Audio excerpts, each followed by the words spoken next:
வணக்கம். இன்னைக்கு நம்ம gold, silver, crude oil and DX உடைய சார்ட் பார்க்கலாம். இன்னைக்கு லைவ் மீட் வந்து நமக்கு இல்லை. ஸோ மார்னிங்லேருந்து பார்த்தீங்க அப்படின்னா நேற்றுலேருந்தே நமக்கு வந்து நெட் இஷ்யூ நம்ம ஆஃபீஸ் சைடில் இருக்குது. கிளியர் ஆகிடும்னு பார்த்தோம். ஸோ இப்போ ஆல்மோஸ்ட் 140 ஆயிடுச்சு இந்த வீடியோ ரெக்கார்ட் பண்ணும்போது. இப்போ வரைக்கும் அந்த நெட் இஷ்யூ இன்னும் கிளியர் ஆகலை.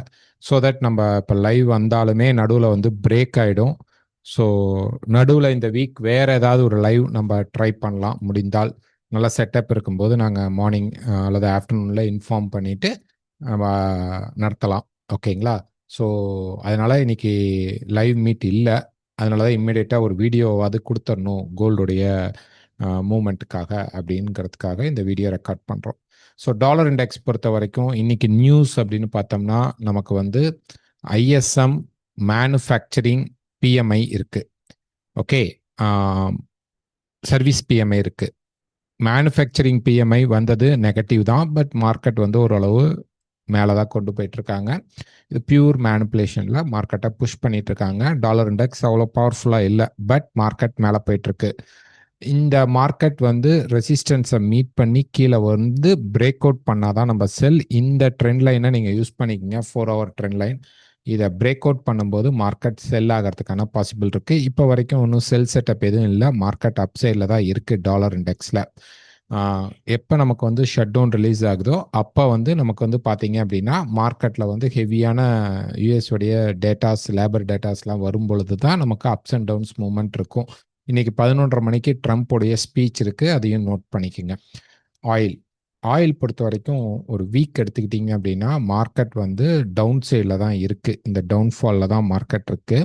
இப்போ ப்ரைஸ் வந்து பார்த்தீங்க அப்படின்னா இந்த மல்டி சப்போர்ட் லெவலில் இருக்கு. ஆல்ரெடி மார்க்கெட் வந்து சப்போர்ட் எடுத்த இடத்துல இருக்கிறனால உங்களுக்கு மார்க்கெட் வந்து மேலே அரௌண்ட் வந்து ஒரு 70 to 72, ஓகே, 70 to 72 டாலர்ஸ் வரைக்கும் மார்க்கெட் வந்து மேலே புஷ் பண்ணுறதுக்கு வாய்ப்பு இருக்கும். அதுக்கப்புறம் மார்க்கெட் கீழே இறங்க ஆரம்பிச்சிடும். ஒரு ஷார்ட் டேர்ம் கரெக்ஷன் மட்டும்தான் இருக்கும். இது ஒரு பெரிய ட்ரெண்டிங் பை அப்படின்லாம் நம்ம எதிர்பார்க்க முடியாது. நமக்கு அந்த நியூஸ் பேனிக் அப்போ வந்து அந்த 77 லெவலை பிரேக் பண்ணாது. அதுக்குள்ள ஒரு ரெசிஸ்டன்ஸ் எடுத்துட்டு மார்க்கெட் கீழே வரும். ஸோ இப்போதைக்கு ஒரு ஷார்ட் டேர்மாக மார்க்கெட்டில் வந்து என்ன ஆகும் அப்படின்னா நமக்கு வந்து ஒரு பை கால் இப்படி வரத்துக்கு சான்சஸ் இருக்கு. எப்போ இந்த ட்ரெண்ட் லைனை மார்க்கெட் பிரேக் பண்ணுதோ, இந்த ட்ரெண்ட் லைனை ஸ்ட்ராங்காக பிரேக் பண்ணுதோ அப்போ நம்ம பைக்குள்ளே போகிறதுக்காக ட்ரை பண்ணலாம். ஓகேங்களா? இல்லை இந்த பாட்டம் பிரேக் பண்ணால் திருப்பி ப்ரைஸ் என்ன பண்ணுன்னா கீழே கொஞ்சம் வந்துட்டு ஒரு பை செட்டப் எடுக்கும். மேலே இருக்கிற இந்த ட்ரெண்ட் லைன் தான் நமக்கு இப்போ இம்பார்ட்டன்ட், மார்க்கெட் பிரேக் அவுட் ஆகும்போது பை சைட் போகிறதுக்கு. சில்வர் பொறுத்த வரைக்கும் ஒரு டே ஃப்ரேம் எடுத்துக்கிட்டீங்க அப்படின்னா மார்க்கெட் வந்து இங்கே இப்போ ஒரு சின்னதாக சப்போர்ட் எடுத்து மார்க்கெட் வந்து மேலே புஷ் பண்ணிட்டு இருக்கு. மேலே வந்து அதிகபட்சம் 52 வரைக்கும் போகும். அங்கேருந்து திருப்பி கண்டிப்பாக மார்க்கெட் வந்து கீழே வரதுக்கான பாசிபிள் தான் உண்டு. பெரிய லெவலில் ரேலி எடுக்காது.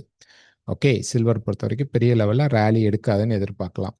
ஸோ இங்கேருந்து இப்போ பை ஆகுமானா அஃப்கோர்ஸ் மார்க்கெட் கொஞ்சம் பை சைடு தான் போகும். இந்த இடத்துல பார்த்தீங்கன்னா மல்டிபிள் ரெசிஸ்டன்ஸ் இருக்குது. ஓகே, இந்த இடத்துல பார்த்தீங்கன்னா மல்டிபிள் ரெசிஸ்டன்ஸ் இருக்குது. ஆல்ரெடி மார்க்கெட் இங்கே தான் ரெசிஸ்டன்ஸ் எடுத்துக்கிட்டே இருக்குது. ஸோ இந்த ரெசிஸ்டன்ஸ் போயிட்டு ட்ராப் ஆகலாம், அல்லது இந்த ரெசிஸ்டன்ஸை பிரேக் பண்ணிட்டு மேலே 52, 53 வரைக்கும் போயிட்டு அங்கேருந்து மார்க்கெட் ட்ராப் ஆகிறதுக்கான பாசிபிள்ஸ் தான் சில்வரில் இருக்கும். இப்போ ஒரு ஷார்ட் டேர்ம் பையிங் மட்டும் இருக்கும். இன்னும் செல் அவ்வளோ ஸ்ட்ராங்கான செல் திருப்பி எடுக்கல, இங்கே கன்சால்டேட்டில் இருக்கு. நெக்ஸ்ட் கோல்டை பொறுத்த வரைக்கும் ஒரு டே ஃப்ரேம் எடுத்துக்கிட்டீங்க அப்படின்னா பியூரா இந்த லெவல், அதாவது இது பேஸ் லெவல்குள்ள தான் மார்க்கெட் வந்து மூவ் ஆயிட்டு இருக்கு. ஸோ இது வந்து ஒரு ட்ரெண்டிங் ஃபேஸ் கிடையாது. முதல் பாயிண்ட், இந்த மார்க்கெட் வந்து ஒரு ட்ரெண்டிங் ஃபேஸில் இப்போ இல்லை. இப்போ 4 ஹவரில் எடுத்துக்கிட்டோம் அப்படின்னம்னா நமக்கு வந்து இதுதான் சப்போர்ட் லெவலில் மார்க்கெட் உடைச்சதுக்கு அப்புறம் மார்க்கெட் ஒரு ட்ரையாங்கிளை மார்க்கெட் கிரியேட் பண்ணியிருந்தது. இப்போ அதை பிரேக் பண்ணிட்டு ரீடெஸ்ட்ல இருக்கா? ஆமாம், ரீடெஸ்ட்ல தான் மார்க்கெட் இருக்கு. ஸோ இப்போ வந்து நம்ம செல் போலாமா அப்படின்னா இந்த இடத்துல செல் சான்ஸ் கிடைச்சா எடுக்கலாம். ஒருவேளை 4000 பிரேக் பண்ணிட்டான் மார்க்கெட் வந்து இங்கிருந்து போற இந்த ரேலி 4000 பிரேக் பண்ணிட்டானா இது ஸ்டில் ரேஞ்ச்குள்ள இருக்கு. ரொம்ப ரிஸ்க் எடுத்து தான் நம்ம என்ட்ரிக்குள்ள போகணும். இல்லை திருப்பி மார்க்கெட் 4030 இந்த ரெசிஸ்டன்ஸை பிரேக் பண்ணாதான் மேலே இருக்கிற இந்த டாப்பை பிரேக் பண்ணி மார்க்கெட் மேலே போகிறதுக்கான பாசிபிள்ஸ் கிடைக்கும். உங்களுக்கு பாயிண்ட் என்னென்ன லெவல்ஸ் அப்படின்னா 4000 பார்க்கணும், அப்புறம் 4030. இது வந்து வீக்லி ஃபோர்காஸ்ட்டில் கூட சொல்லியிருந்திருப்போம். அப்போ இருந்து பார்த்தீங்கன்னா திருப்பி மார்க்கெட் வந்து அங்கேயே தான் டெஸ்ட் பண்ணி இறங்கிட்டு இருக்கு. ஸோ அந்த லெவலை மார்க்கெட் அதுக்கு மேலே க்ளோஸ் வைக்கவே முடியல. 4030க்கு மேலே மார்க்கெட் க்ளோஸ் வைக்க முடியல.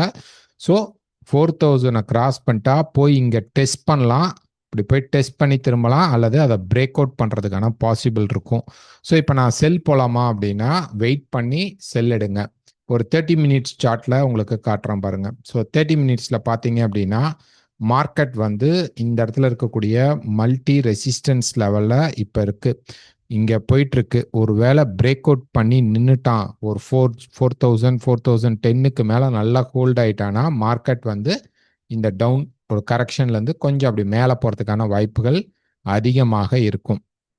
ஒரு வேளை பிரேக் பண்ணாமல் திரும்பினால் மட்டும் மார்க்கெட் ஃபால் ஆகிறதுக்கான வாய்ப்பு இருக்கும். ஸோ இந்த 3880 லெவல்ஸ் எல்லாம் பிரேக் பண்ணி கீழே 3800 வரைக்கும் ட்ராப் ஆகிறதுக்கு வாய்ப்பு இருக்கும். ஸோ நம்ம இந்த இடத்துல இன்னும் ஒரு நல்ல ஃபார்மேஷன் வந்தால் மட்டும்தான் நீங்கள் செல் போகணும். Stop loss must. ஏன்னா நேற்று ஒரு செல் இந்த இடத்துல நாங்கள் ஒரு பை கால் ட்ரை பண்ணோம், அது ஸ்டாப் அடித்து கீழே வந்துச்சு. சரி செல் போகலாமா அப்படின்னு பார்த்தா செல் செட்டப் ஃபார்ம் ஆகலை. இன்னைக்கு பார்த்தீங்கன்னா நம்ம பை பண்ண அந்த ஒருவேளை அந்த இடத்துல நம்ம செல் பண்ணியிருந்தா கூட நேற்று பை ஸ்டாப் அடிச்சு அதே லெவலுக்கு மார்க்கெட் வந்துருச்சு. ஸோ மார்க்கெட் வந்து இந்த மாதிரி ஒரு ட்ரெண்டிங் ஃபேஸ்லாம் இல்லை, இது பக்காவா ஒரு ரேஞ்ச்குள்ளே வருது. அப்போ திடீர்னு மார்க்கெட் வந்து மேலே போகுதுன்னு எதிர்பார்க்கும்போது சடன் ஃபால் இந்த மாதிரிலாம் நடக்கும். ஸோ இந்த மாதிரி டைமில் நம்ம கேபிட்டலை ப்ரொடெக்ட் பண்ணுறது நம்மளுடைய ஸ்டாப் லாஸ் மட்டும்தான்.